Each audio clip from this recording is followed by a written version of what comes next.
First and foremost, I'd like to give all praise, honor, and glory to Yahweh, Bahashim, Yahweh Shai, Bahashim, Rokak, Wadash, double honors to the apostles and the elders of Great Millstone that rule well, and a sincere salutation to you, Akim, and you, Aqua, that believe in all sincerity. I believe I will entitle this The House of Mourning, okay? And I got this line from the book of Ecclesiastes 7 and 2. And I'm going to go ahead and I'll start at the top. A good name is better than precious ointment, and the day of death than the day of one's birth. Okay? And the scriptures say that better is the end of a thing than the beginning. You know, and to the average individual that may seem backwards, you know, how was the day of death better than the day of one's birth? Well, you know, seeing is that man's days are full of trouble, you know, through wisdom, you know, we can speculate that death is better, okay, than trouble, okay, than trials and tribulations, right? As it says here at the top, wisdom and folly contrasted, and so that's a contrast, okay? Again, I mentioned, you know, better is the end of a thing than the beginning. Okay, that's of a truth. You know, how many times do you start something, you know, and it's difficult, but yet, you know, towards the end, you know, it becomes easier. It becomes, you know, something that is doable. You were able to finish it. You know, you're able to conquer it or you know, master it, whatever the case. But let's continue, all right? Because as it says here, wisdom and folly contrasted. So it is better to go to the house of mourning than to go to the house of feasting. For that is the end of all men, and the living will lay it to his heart. You see, that is the end of all men. The end of all men, okay, is you know, basically to pass. Okay, let's read this in the NLT before I get a definition. Better to spend your time at funerals than at parties. After all, everyone dies, so the living should take this to heart. You know, before I continue, let's get this word mourning. Mourning. Right. Mourning is the outward expression of grief and sorrow, typically following the death of a loved one. Okay.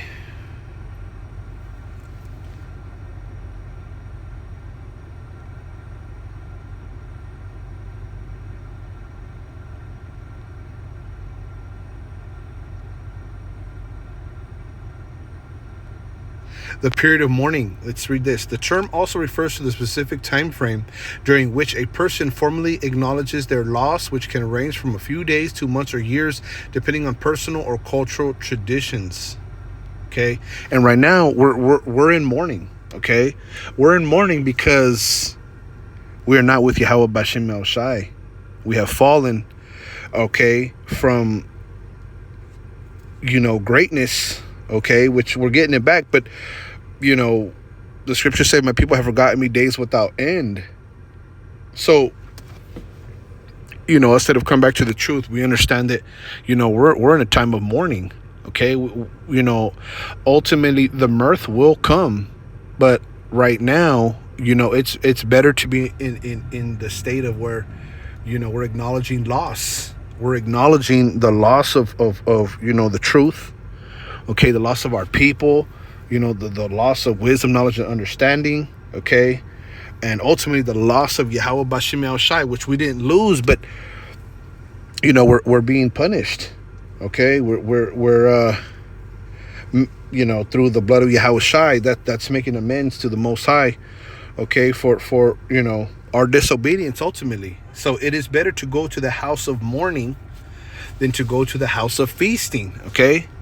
For that is the end of all men, and the living will lay it to his heart. Okay, and so there's a lot of wisdom to be learned. Okay, in one's death.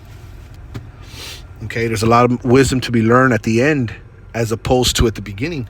Okay, much more things are being revealed. Much more prophecy. Much more, you know, the every jot and every tittle is being brought to the forefront. Okay, these whole scriptures are being played out right before our eyes. So how great is it, you know, to the end of a thing? Okay, How great of it, us to be in mourning, us to be humble, to have humility, okay, to fear Yahweh Bashim El Shai, seeing the condition that we're in. We're mourning, okay, not being where we should be. And that's with Yahweh Bashim El Shai. That's, a ruling seat in the world, okay, having Jerusalem, okay, being a praise in the earth, okay, where the law's ultimately going to flow from. Okay, and all nations shall come and worship the Most High Yahweh Bashim El Shai, lest they be destroyed. All right, and we know the only nation that's not going to be destroyed is what? Esau, Edom. Okay. 3, sorrow was better than laughter, for by the sadness of the countenance the heart is made better. And so, this is something that a lot of people,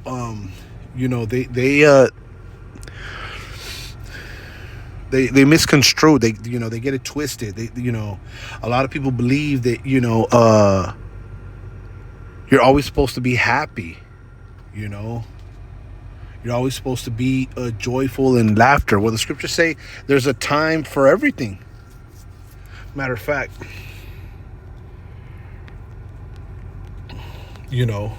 seasons change, things change.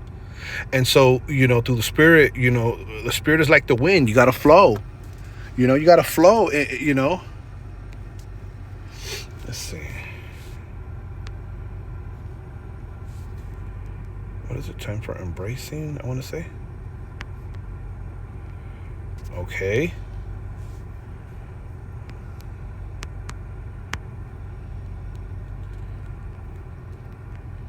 Time for more.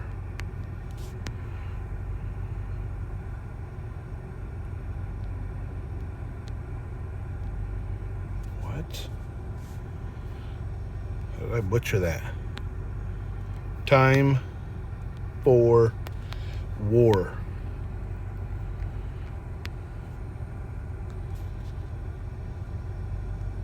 KJV. Bear with me. Ecclesiastes. Okay, same book. 3 and 8. It says, we'll get this. Ecclesiastes 3. To everything there is a season and a time to every purpose under the heaven. You see? To everything there is a season. Everything is in its season. Okay? And under the heaven, the Lord has a purpose, man. Okay? A time to be born, a time to die, a time to plant, and a time to pluck up that which is planted. A time to kill and a time to heal. A time to break down and a time to build up. A time to weep and a time to laugh. A time to mourn and a time to dance. You see? So there's not always going to be a happy laughter, right? There's going to be mourning. There's going to be weeping. Okay? So going back, Ecclesiastes 7 and 2, it is 3. Sorrow is better than laughter. You see? Sorrow is better than laughter. For by the sadness of the countenance of the heart is made better. And how many times, have you been in mourning? Have you wept? And afterwards, it's like things are revealed unto you. Okay? And just like us in this captivity here in Babylon, catching hell, going under curses, being chastised, being going through trials and tribulations, after you're exercised, to discern both good and evil, there's a calmness, as the scriptures say. There's an understanding to things, and so, not so much when there's laughter, when everything's going good, sometimes you can get careless. You can become carefree. You can forget about the bad times. The scriptures say that when times are good, you forget about the bad times, and when times are bad, you forget about the good. You see, and there's always a balance. There's always a season to things. So, but it's better to go to the house of mourning. You become more wiser. Your inward man is established. Okay, exercised, and that's what we want to be. We want to be wise. And the thing is that. This flesh is learning to be spiritual. This flesh is learning to be wise. And that's something that we have to understand when we're going through the mourning. It's making us sharp, and it sounds cliche. You hear us say it all the time, but it's true. It's 100% true. You grow through trials and tribulations. You go through accepting responsibility, being accountable, learning from your mistakes. That is 100% facts. It's when you choose to not want to learn, is when you're left in the same cycle of chaos, of ignorance, right? Of unhealthy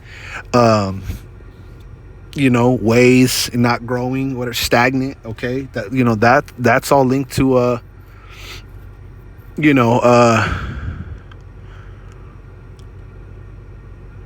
know wanting to just have mirth, be in the house of feasting, having fun, living it up. Okay, because you got to have a balance. Let's read this in the NLT real quick. Sorrow is better than laughter, for sadness has a refining influence on us. Yeah. Yep. Yep. Sadness has a refining influence on us. You're refined. You really get refined through the BS.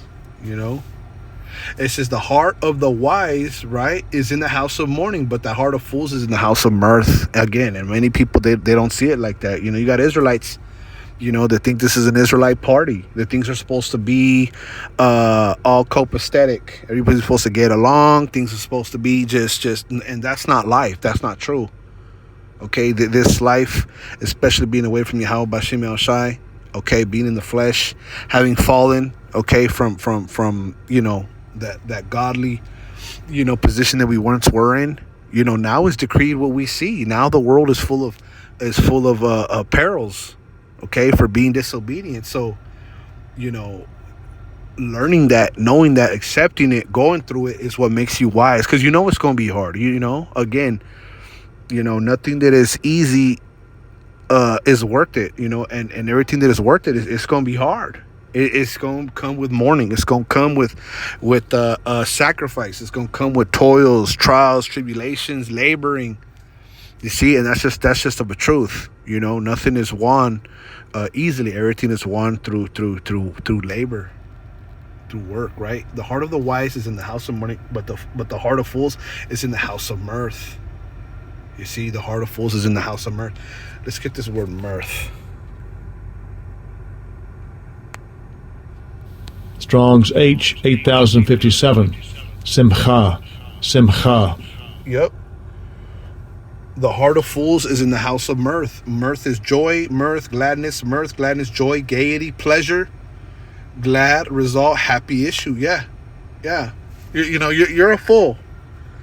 You're a fool to think that everything is about pleasure, or everything's about happiness. It's just, that's not realistic. That's not realistic. And the Most High is a true realist.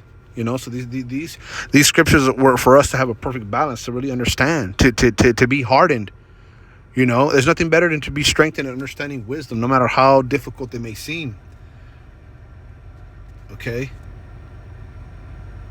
The heart of the wise is in the house of mourning, but the heart of fools is in the house of mirth. You be wise to understand why you have to be, in a mourning state. Okay, what is there to be joyous about? Us being the sons and daughters of the Most High. Okay, true heirs to the planet, and here we are, slaves. These other nations are ruling over us when we are the sons and daughters of the Most High. What is there to be happy about that? But it's more than that. It's more than that. It's a mind frame. It's an understanding, okay, of a balance. That's a godly balance to understand. That it's better to be in a mournful state than a feastful state.